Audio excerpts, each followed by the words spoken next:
Nicole, welcome to the Hub. Excited for you to come on. Thanks. Happy to be here. Well, let's go ahead and dive right on into it. If that's okay with you, I think I would like to start. We have a lot of interesting topics to talk about. The recent abortion ruling by the Supreme Court. There's lots of interesting topics about women's rights and everything like that. But I kind of want to take a step back from the hot issues of today and talk a little bit about your story and your motivation starting your um, starting Fluence. Are you still with Fluence, or are you doing your own thing? Kind of like Yes. what? Let's talk a little bit about you starting your platform for talking about women's rights and women's standing in society. Yes. So I started Fluence. We have a large TikTok following, Instagram following, et cetera, et cetera. And we started out talking about women's issues. And that was at the start of the pandemic. But we weren't originally going to just talk about these issues. I kind of got there in a roundabout way. I grew up in Dallas. I had a lot of jobs, had a lot of jobs throughout college. I lived like on 3 different continents. And I can say with a lot of certainty that really no one was sexist towards me. And I thought that women who talked about that, not every situation, but a lot of situations, I thought that they were whining. And Mm-hmm. maybe I still think that some of them are. But I then went to working like for a Wall Street corporation for Goldman, and I spent like 4 months working in the New York office. And they're supposed to do a training, and then you leave, but I ended up staying because my superiors wanted me to stay. And I worked in investment management, and the role that I had like straddled the asset management side and like the we call it like private wealth, which is like means like really wealthy individuals don't know what to do with their money, but they like know they should invest it because it'll just depreciate. Right. And so I worked with all these kinds of people, and it was so clear that it was a boys' club so early on because it's like investment banking. It's just instead of the banking side, it's more of the private wealth management side, or like Coca-Cola's pension fund or whatever. And it was really elitist. And I remember I had these experiences where my boss would say like borderline like sexual things to like some of the women, and then but I would just kind of ignore them, like, oh, it's not really directed towards me. And then I remember him yelling at me one day and calling me like a little girl, and I it should click in my mind that this is sexist at this point, but it really didn't. I was just like what is your problem, like, What's going on? Yeah. yeah. And I didn't like the work environment in general. I didn't think they treated women very well. I didn't think they treated most people very well, which is ironic because Goldman Sachs has a ton of trainings on like how to treat people. And you think that like maybe the diversity trainings would help, but of course they don't. Right. It's not really how change happens. It's some like expert diversity hire coming in, teaching you stereotypes and how to avoid talking about certain groups in a stereotype way. Like that's not really solving the heart of the issue, is it? Yeah. And so I switched and went to management consulting, which is great. It was like a smaller boutique firm. And then they ended up firing almost all the women who were like married and eligible for maternity leave. And there was like 3 women who fit that description that they did not fire. And they were all already committed to leaving the company in 3 or 4 months. So they were like going back to MBA school, or like they had a kid, they were leaving, or they had already gotten a new job and they told the office. So the office didn't fire them, and they fired everyone else. And I was like gobsmacked. Like, what? I cannot believe this is happening. It was so painfully obvious. And there were some lawsuits after that that I wasn't hyper involved in. But it turns out it's actually pretty hard to prove, even though it's pretty blatant to the rest of us, like what happened. And I Right. worked really closely with the leadership. And so I knew what they thought and how they talked about some of these people. And it was just really upsetting to me that I thought that was really petty. And it was that, and thinking back on Goldman and some other experiences in my life, that I started to realize this was a big problem in the workplace. So I and 2 founders, we decided we are going to start a company, and we're going to like talk about some of these women's issues strictly about women at work. And because we can solve this, and no one has the right perspective. And I still think no one has the right perspective. We're talking about diversity trainings. This is how you treat women. Like, okay, well, first of all, hiring for diversity and how you treat people is the exact opposite to the company's like for-profit mission. They're not the same. They're completely different goals. They're not even parallel goals. And so people will come in, and CEOs a lot of times would groan and like, let's do diversity training. And someone who has never had a for-profit business in their life, who's like a social sciences major, not that there's anything wrong with them, but like they don't understand what the CEO is worried about because they're not in the same position. Right. When in reality, there's a lot of studies that like, okay, if you give women like this treatment, this flexibility at this time in their life, like blah, blah, blah, it pays out dividends. Like look at Patagonia. Patagonia's never lost an employee in 5 years, even though women are like having children, having maternity leave, they bring their children to the office. Like it's insane. And there are companies that have great models, and we have research to talk about, okay, if you do this, you will have a payout. Like you will have employees that are more loyal, that will never leave, that if you invest in these women in these areas, like this is what happens. We know that when women are on boards, like the companies are more profitable, they have more points of view. Like there are just better ways to tackle this and talk about how to support those women, and maybe some like gender bias. Well, 2020 hit and no one's in the office. Like we can't continue doing these trainings. And we had an event that we're planning for women, and no one was coming to an event.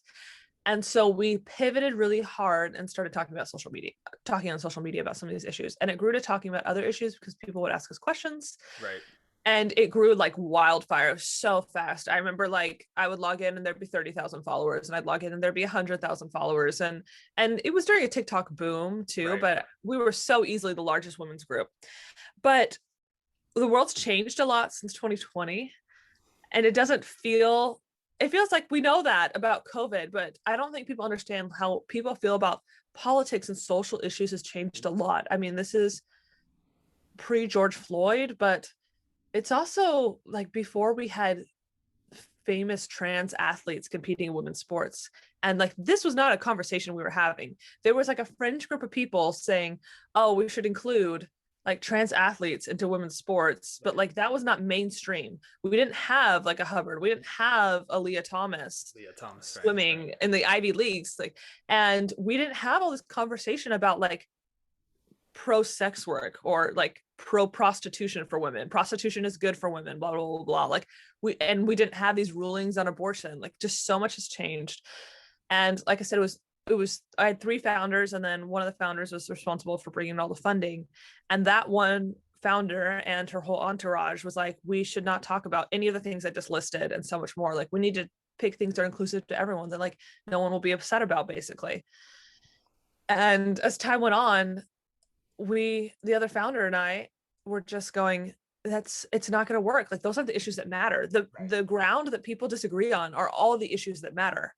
And also, I'm not much of a leftist, and people would look at our page at the time and probably think that I was, because I was just talking about women's issues from this one point of view. And I remember like writing scripts and negotiating, like, I'm not going to say that about the wage gap because it's not true. Like I could talk about like how the pink thing costs more, but we have a lot better research on like why the wage gap is the way it is. And how about we talk about how women in their 20s earn more than men in their 20s?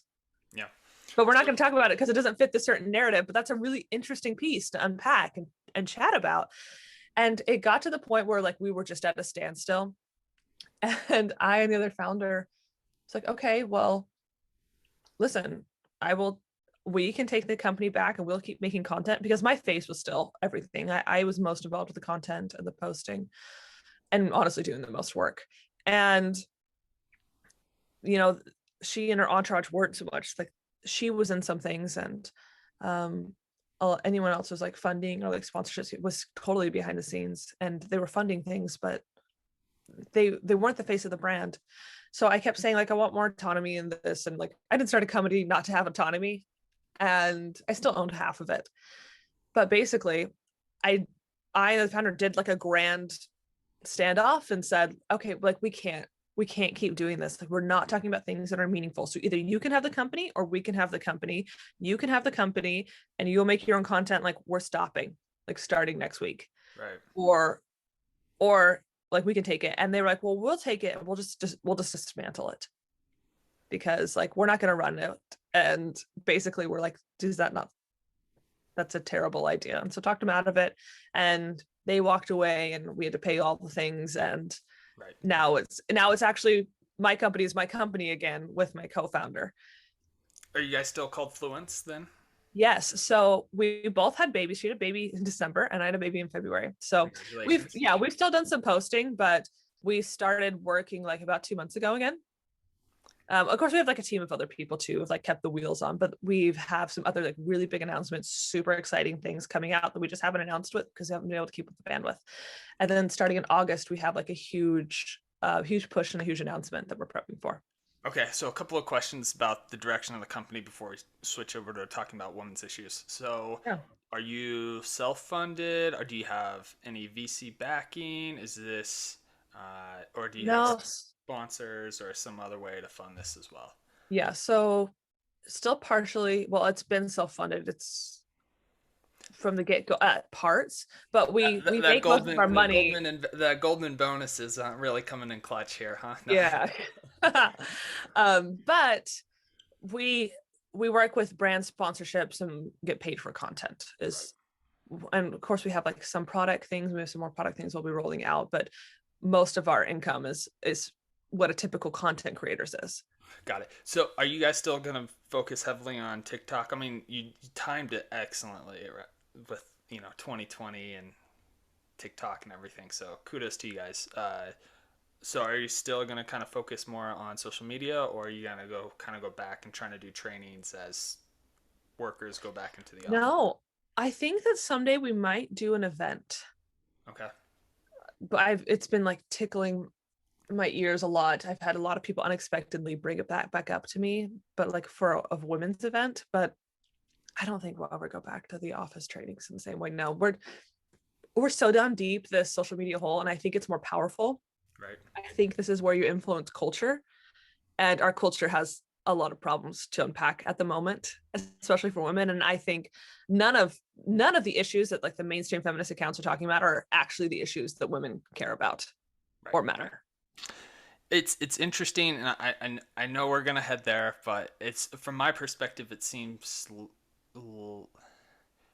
there's a narrative, and maybe the narrative is based off of issues that maybe happened more in the past, or maybe there's still some lingering issues, but it's not, in my view, it's not the most pressing concern. Of course, I'm a man, so maybe that discounts. I don't know where we fit, and if I can say things like this or if I can have an opinion. But this is what this podcast is for. It's my podcast, so I guess we're gonna talk about these things, and I'm gonna share my viewpoint as well.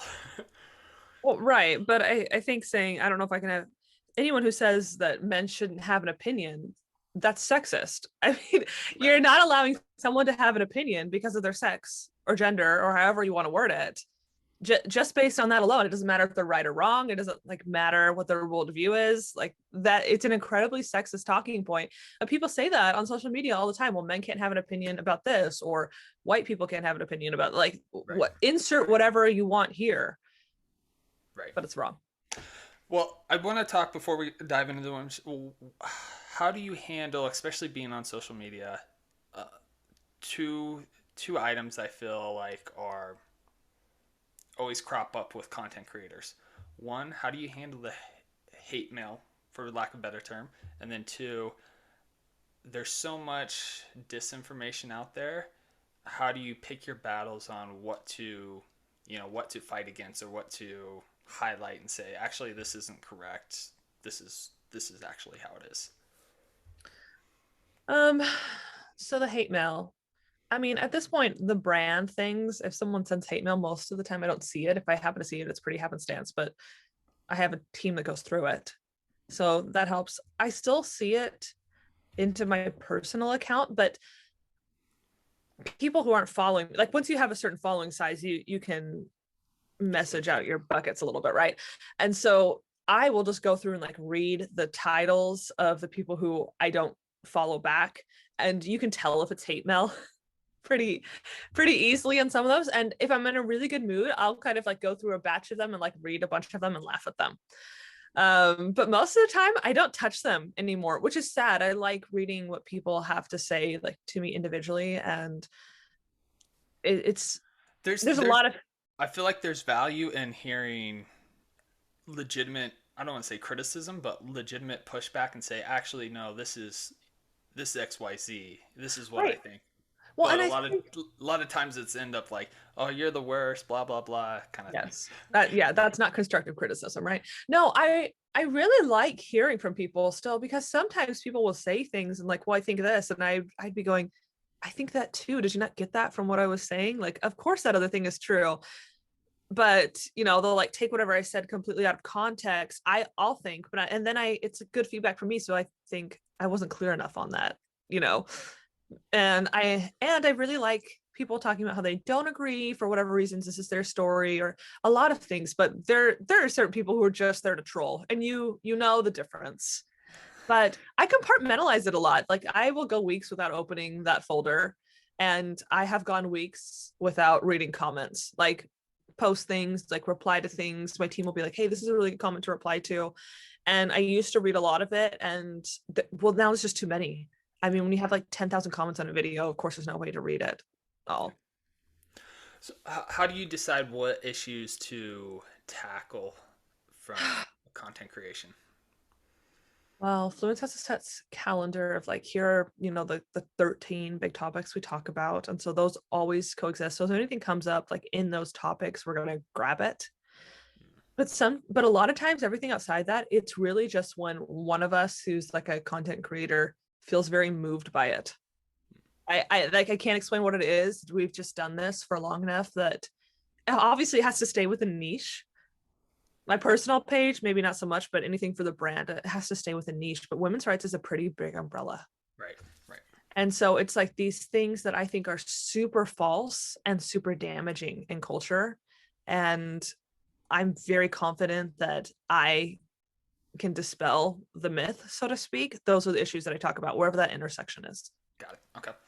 Well, let's go ahead and dive. What would you think the three biggest women's rights or women's issues facing the U.S. today? And I'm going to say Mhm. generally the U.S., but maybe I don't. You could say worldwide, but generally, I feel like a lot of social media, a lot, a lot of the issues are happening in the U.S. So if it's not U.S. specific, I guess highlight that as well, so people can uh, understand that nuance. Right. So right now, the powers that be have insisted that we're having an abortion conversation. So obviously, abortion is up there, but I think it's part of a larger conversation of motherhood. Yeah, the Is role of there a woman, panel? maybe What? the role of a woman, maybe, or would you just say Well, in this case, I think it's about, can we really separate, like, sexual freedom a thing? And I would argue no. Like, we had this whole sexual revolution, but you can't actually escape the consequences of your life. But also, the consequences for motherhood should not be so severe. I mean, I would argue there's not a lot of gender bias on a pay scale for being a woman, but there is a stark contrast for being a mother, yeah, totally, and what the cost of being a mother is in society, and how that's like not seen as an admirable thing, and how there's this extremely false narrative around women that they have to sacrifice their children in order to be successful in their career. right, An right. abortion, or even if they keep like their children, either way, I think that's a huge conversation. I think another one is about objectification in porn. We're not talking about enough what porn does. And we have all these research studies that point to how much of the public, how many of men are Right. watching porn on a really regular basis, and how it makes them a lot more prone to sexual assault, to gender bias and discrimination, and all these things that we talk about. Well, rape culture is porn, Right. and no one will make that comparison, even though we have all the research just sitting there. And I would say the last one is a little bit what you touched on, like the role of women in society. We used to really hold this place of honor, sure, for mothers, but I think like reverence for women. And not that women need to be put up on a pedestal, they don't. But I have seen so many people hurting because they don't know where their role in society is. Right. anymore. And I think that's really true of men, maybe especially young men Yeah. don't have like something to strive for They don't in have the great. same way. Yeah. And we're watching a disintegration of the family, which in no way benefits women. Like people talk about, oh, the housewife is, in prison. Like women who are married, have children in successful marriages are a lot happier. Happier. They're a lot more successful in their endeavors. Like the entire unit protects women in so many ways. It's highly beneficial towards them. And yet the powers that be have done like, oh, get married and have a career. Well, if you go that route, you're going to be poorer and you're going to have more depression. And it's just not a great life setup for you. Yeah. Having yeah, my wife and I we got married later, and so we both had a career for a while. And there's lots of cool things we were able to do. Both of us, individually, we didn't really know each other in our early parts of our career, but there's also a lot of lonely nights that kind of fly under the radar and lonely days that people don't really realize. Uh, so yeah, a lot of things are maybe not communicated or highlighted, but other parts of it are. I kind of want to talk. Let's just talk briefly about the pornography real quick. It's it it is a um, damaging practice, damaging industry that, like you said, it, there's repercussions in the society. If and basically, from my viewpoint, it causes people to view others as an object, something objectification, and that's going to spill over into their regular lives and how they treat others and the way they view others. And it's it's not an industry, it's not a practice that we should be protecting, and is my viewpoint. um, if I put on my classical economist hat, we could say there's externalities in engaging in this practice. It's like engaging in drugs. Yes, it doesn't just affect you, but it can damage the people around you, damages society. What do you have any other thoughts on that, or? I mean, of course, I have endless thoughts on how pornography affects women. I don't think it affects anyone positively. And it also bleeds into this area of sex work. And I put sex works in quotes because the most leftists, the powers that be, have deemed that we use certain words to talk about things.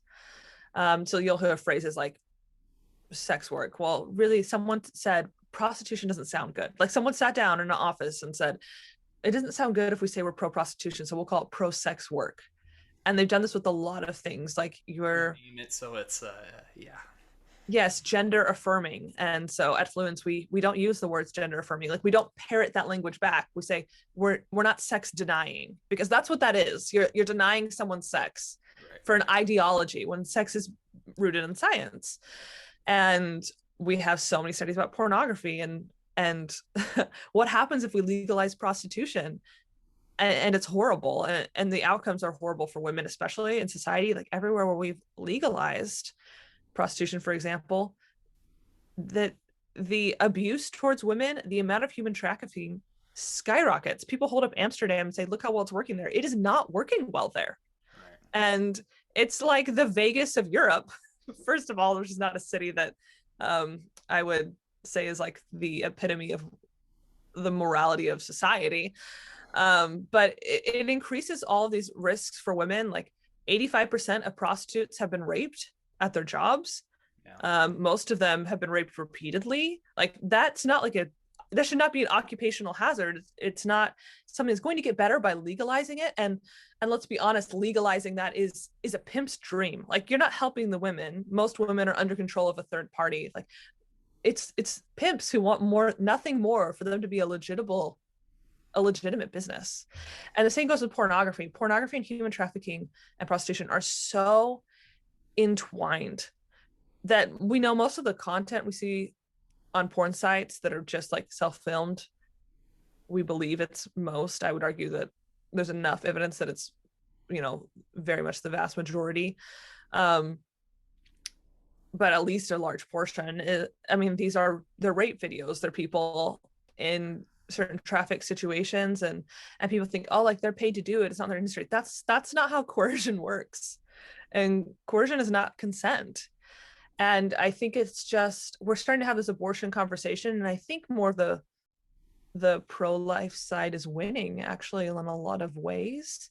And I don't really like the words pro-life, pro-choice, because I think it like puts people into buckets that aren't really fair. But I think the sentiment that pro-life movement has is winning more and more. And I hope to see that that changes for pornography as well, because it seeps into all these other issues, just like drugs that you mentioned. Like, okay, it's going to affect your family structure, it's going to affect people's health, like their ability to hold down jobs, like the welfare system and the tax on it in the United States, like it affects crime, et cetera, et cetera. Pornography and prostitution are the exact same way. Yeah. I think there's going to be talking about abortion and pro life and, the repercussions of these issues. One benefit that I see for the Roe v. Wade overturning is now people have to explain and really justify, where we can have the conversation more about, okay, when does abortion make sense, when does it not make sense, like why are you defending abortion up till the baby comes out of the womb.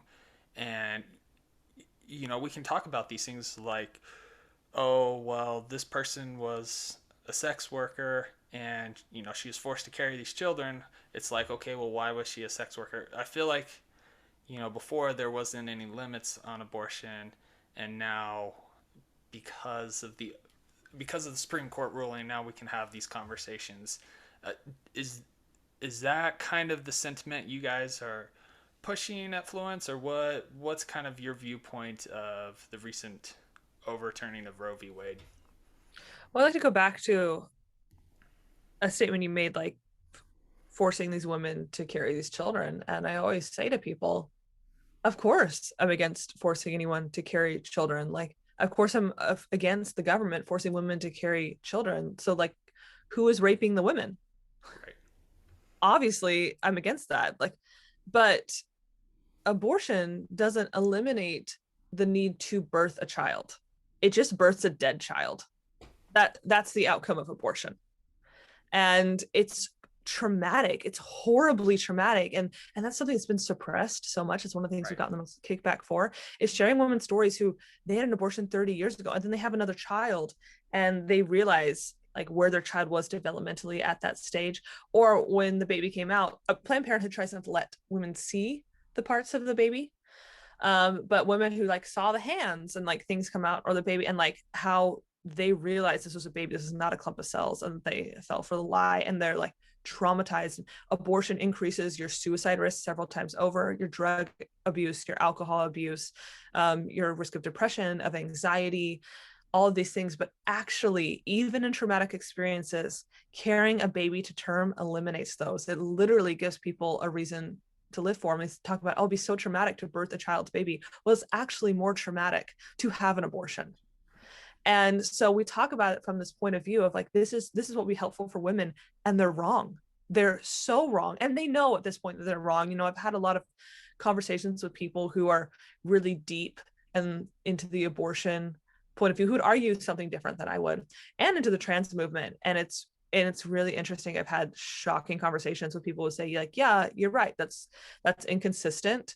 That's not really what I believe, but I think I should still talk about it from these issues because I'm Kind of getting a paid to narrative talk to. about it from that point. Yes, because I'm getting paid to talk about it from that narrative. And I'm like, you are the poster child for the other point of view than mine. But yeah, those are some of the issues that I talk about, exactly like I just talked about, you hear about. But the brand stance actually for Fluence, as a brand, we don't focus on the legal implications. And that's very strategic. It's not that I don't think they're important. I think they're very important. And personally, I talk about them a lot. However, there's so much conversation about what the legal implications are that we've forgotten that abortion is sad Yeah. and that abortion shouldn't be necessary. I remember I polled our users in a poll once 6-8 months ago, and I asked, is abortion like sad? And I would say absolutely it's sad. Like, we have deemed it's necessary to end a human life. It's That's pretty. sad. When my dog has puppies and like one of them is a stillborn puppy, that's sad. So of course I'm sad when a human life is ended.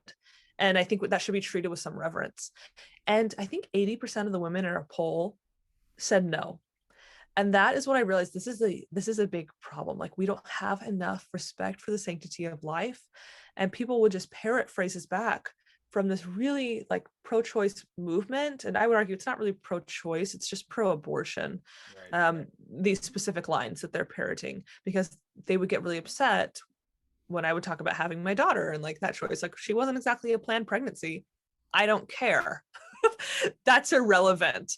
And really push back on these people. And they would just tell me that I should have aborted my daughter. Like, okay, obviously, I don't think that's the view of the majority of Americans, but it's unfortunately enough Americans. And yeah. What would you say the parroted lines? What's like the three talking points that you always hear over and over again? Oh, I don't know about three, but like it it's the whole my body, my choice. Like, I gave this up so I could have, I gave up my baby so I could have this Right. life and this future. It was necessary for me to succeed, to do this. That, oh, there's so many. Can I ask if you had to? So taking a step back, Yeah. Europe. People always say, "Oh, look at Europe for X, Y, Z." But Europe has kind of settled this more or less democratically and kind of decided, okay, 12 to 13 weeks. I know it's different country to country, Yeah, roughly. but U.S. Before there was no restrictions on abortions, but now it's going to go to the states. And I think from the stuff I've read and the surveys and things, it seems like most people oppose late term abortion. So I think we're going to end up somewhere with a compromise of probably somewhere around after the first term or something like that. Maybe there's exceptions for and I'm sure there's going to be exceptions baked in, or I'll differ state to state. And I used to think, okay, that was kind of my big beef was Supreme Court shouldn't be deciding these social issues. But I've kind of wavered and gone back and forth, or I've been, you know what, this kind of reminds me of the Great Compromise when the country was being founded, and there was all this discussion of, okay, does a slave count as a person in terms of more representatives, or does it not count as or does a person not count as a person, a slave not count as a person? Right. It's never ended well in history when a person doesn't count as a person, right? Right, exactly. And that's kind of what I was thinking was, this kind of like 12, 13 weeks, that kind of feels like some arbitrary number. That kind of feels like, oh, they're three fifths of a person kind of thing. Like, it seems like the same kind of argument. And I've Yes. and I've kind of been like, well, maybe we should say, life begins at conception. And then I was, I'm still thinking through these things, and I'm thinking, well, if that's the case, maybe we should treat them as a person, and maybe people, mothers, and should be able to write off that person on their taxes, or they should drive in the HOV lane. I'm sure you saw that in Texas, Yes. your home state of Texas. I was Yes. kind of thinking, okay, well, if we're going to say this baby who's still in the womb as a person, well, there's some interesting implications from that. Like, okay, they're a person from the time of birth, then, uh, you know, that's more and more the viewpoint that I'm thinking, because for me, like, the 12 to 13 weeks is kind of, it feels kind of like that same reasoning of, oh, you're only three fifths of a person only when we need, political power. So, Yes, I think I used to personally have more exceptions for really hard cases of girls are underage totally. or there's rape, etc. I never, from a time I was small, ever felt like it's a moral choice. It's not a moral choice to end the life of someone for convenience for yourself, no matter the extenuating circumstances. And people would argue, like, well, what if, someone's boyfriend is going to kill them because they're pregnant? We should jail and put away the boyfriend, but we're not going to for sure end one life for the potential that someone might do evil Right. later on. We should protect the woman. Or, you know, as just time gone on, I've come to the same conclusion. Yes, like, okay, viability doesn't really matter. They're not any less a human the week before or the week after. Right. they could have survived. It's still a unique human embryo with its own set of DNA. It is, by all biological definitions, living. Um, I know people on the other side hate when you say that, but let's be realistic. Like, we know what we classify in science as a living cell. It's clearly living. Right. And yeah, so we're really talking about the question of personhood, which is a philosophical argument. When does a person become a person? Right. And or from an LDS perspective, like, when does the spirit enter the body? And it All good. You're a popular person. and the answer is we have no idea. And we could argue that, but it's really pointless, because at the end of the day, I would say, because we don't know, we should for sure protect the a wide scale, so we don't accidentally end the life of a person, Right. because we don't know. We know for sure it's at least by 21 weeks when infants are viable, Right. but before that, we're really not sure. Yeah, I think, and this is kind of my last thought on it. I think at the end of the day, each state's going to kind of figure it out, democratically through the legislative process. And I think there'll be cases with some states I say, oh, that makes sense. Others I'm kind of like, okay, I don't really agree with that. But I think that's kind of how we want to tackle these hard issues, is let kind of the people decide. And my own personal feelings on abortion, kind of was like saying, it kind of goes back and forth. Like, I think my most recent frame of thinking is, like I said earlier, but I also recognize that there's needs for some of the hard cases and cases of, well, I'd be curious to hear your thought, but some of the hard edge cases of underage rape or incest, things like that, it seems like there should be an exception granted. I'm not an expert, but that's just kind of my feeling. I haven't thought a ton about it, honestly. So I'm curious if if you had ultimate power and could decide one way or the other, what what your kind of stance would be on this issue. And if you don't want to disclose, that's fine too.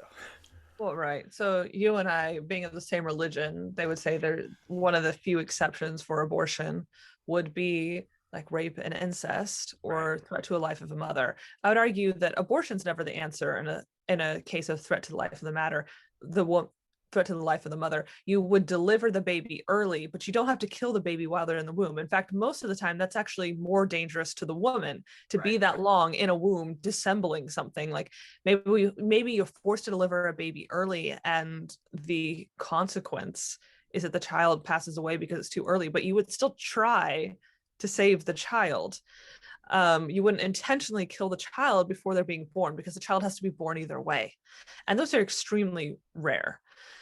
But as far as the rape and incest, yeah, there might be like a carve out religious or legal exemption, but it's morally and logically inconsistent to argue that those are exceptions, because we're talking about human rights, and those children are no less human. There's nowhere else in US law that we punish the child for what the father did.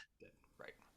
And, so, I mean, Yeah. I would argue the longer life goes on, the more I'm like, that's really, that would be so unjust. And if these are human rights, I don't think that can be the legal standing from an ethical point of view, and people don't like that. But all of our laws are based on ethics. Yeah. It's hard to argue, be saying, oh, I really care for my rights, my choice, and it's like, well, there's other. If we're really concerned about human rights here, we gotta take into account all aspects of human rights here. I would argue too.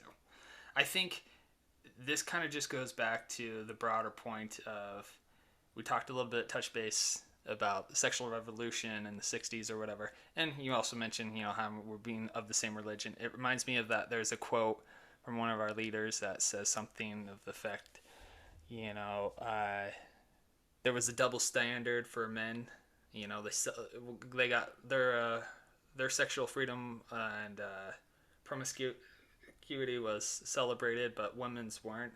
And one hoped men would rise to the occasion. Instead, we let we kind of Remove the standard for women. remove the standard for women. And ironically, though, it ends up being women that bear the bear the burden more often than not of this freedom.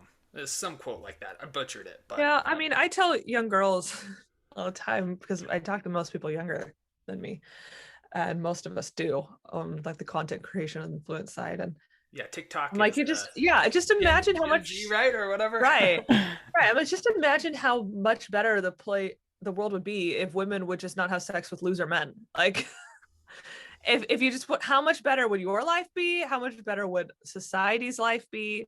And we've removed this idea from like we've removed this idea from women, like saying that sex is consequence free. And and if there is a consequence, it might be an STD. Well, that's not true at all. It's not true emotionally. Yeah. It's not true from like the sex is a high risk behavior. It's it's not true in how like we'll structure our families and our lives, and like how your brain like scientifically connects to people. Like it's just not true from any There's a point of consequence. view. There's a Yes. consequence.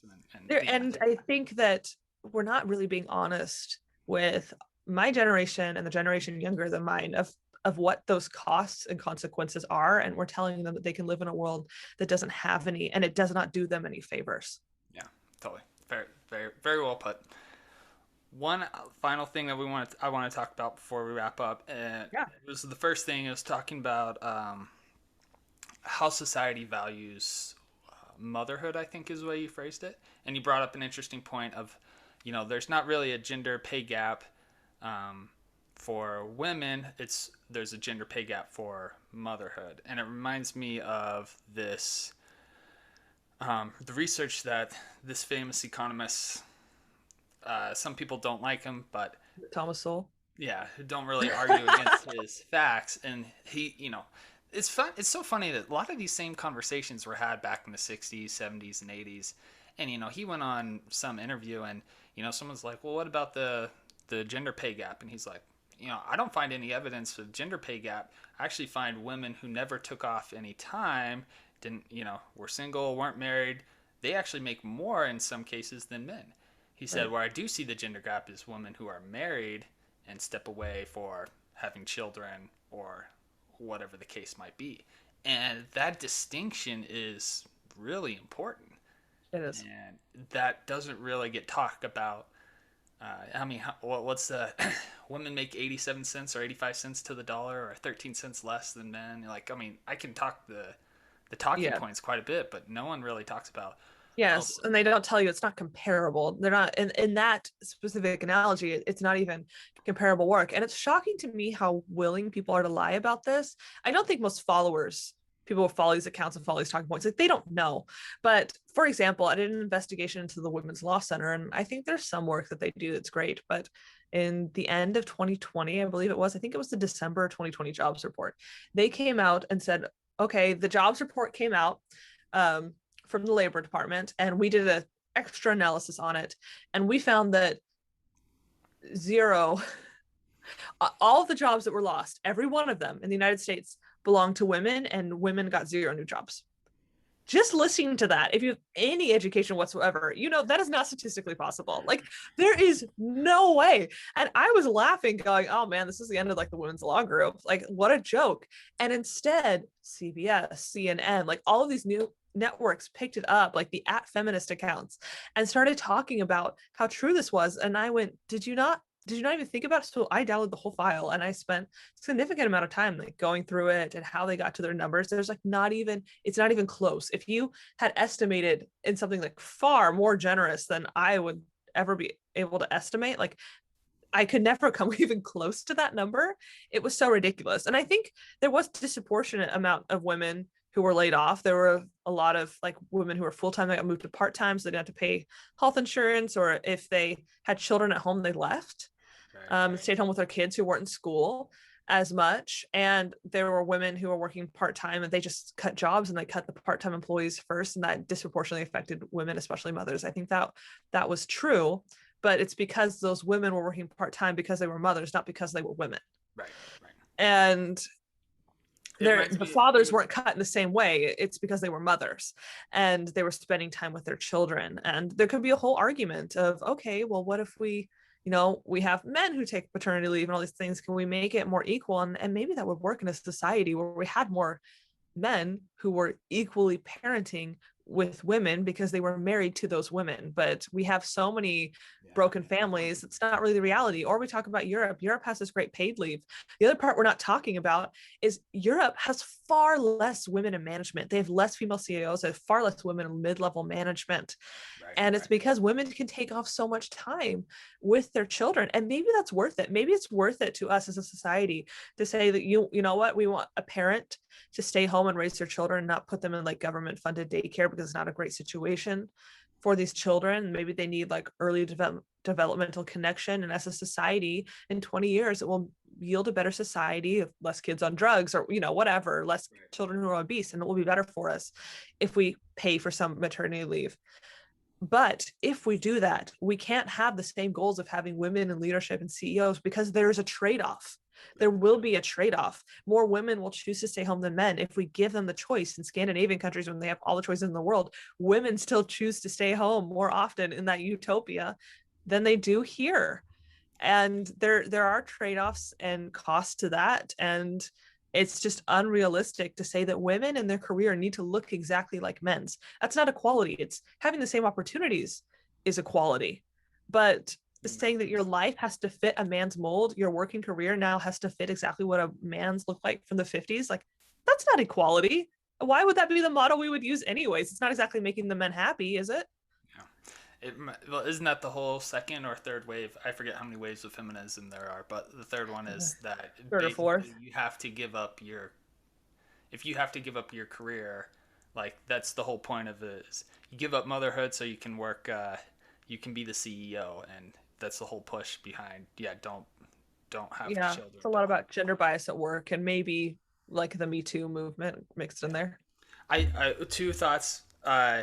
One, it reminds me there's a famous columnist that I follow, Megan McArdle. She's she's pretty funny. She always talks. She writes at the Washington Post, and she sometimes describes herself as the only 6'2" woman at libertarian parties.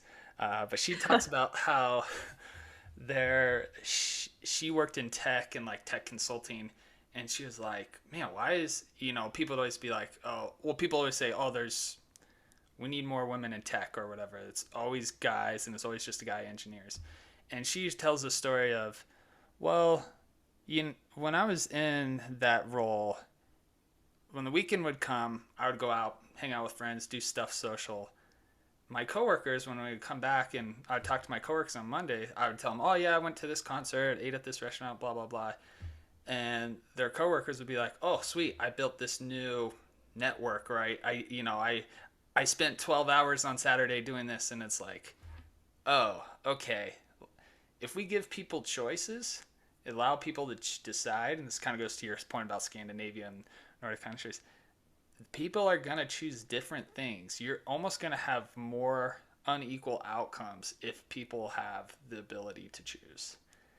And And in that's Scandinavia, you do. That's exactly what you see. Like there are less women in tech than we have here, et cetera, because right. women made different choices, which I would say there's nothing wrong with that. Yeah. I can see that it's probably a problem when there's a boys' club and they're like a woman wants to get in, and it's the dynamics of that are hard, and I think it's Totally. worth talking about. But Totally. the goal should be to give women choices. Right. Right. Well said.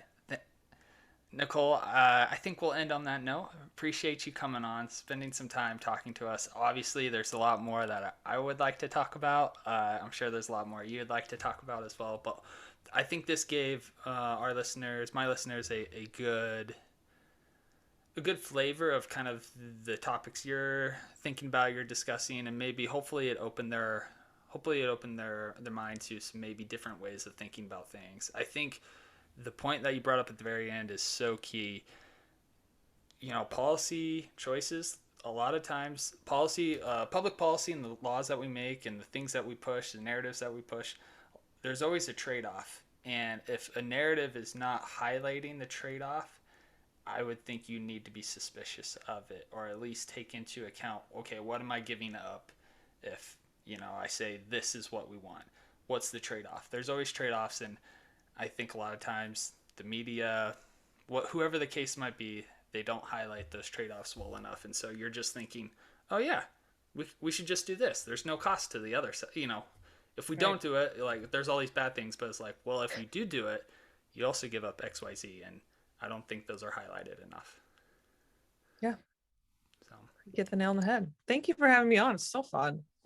this has been great. Yeah, thanks, and best of luck to you. And I don't have TikTok. I probably won't download it, but I'll still follow Fluence on Instagram, and Well, wish you all the best of luck. if it wasn't part of my job, I probably wouldn't have it either. I think it totally is spyware based on everything that I've read a lot about it. I think it is, but I also think that's where the cultural battle is happening. Yeah, totally. You gotta go where people are. As Boris Johnson says, when the herd moves, right? So you gotta follow the herd. So Yeah, awesome. awesome. Thank you. This is definitely like the most fun podcast I've done the last couple of weeks. I liked your questions. Well, thanks again for coming on. Appreciate it.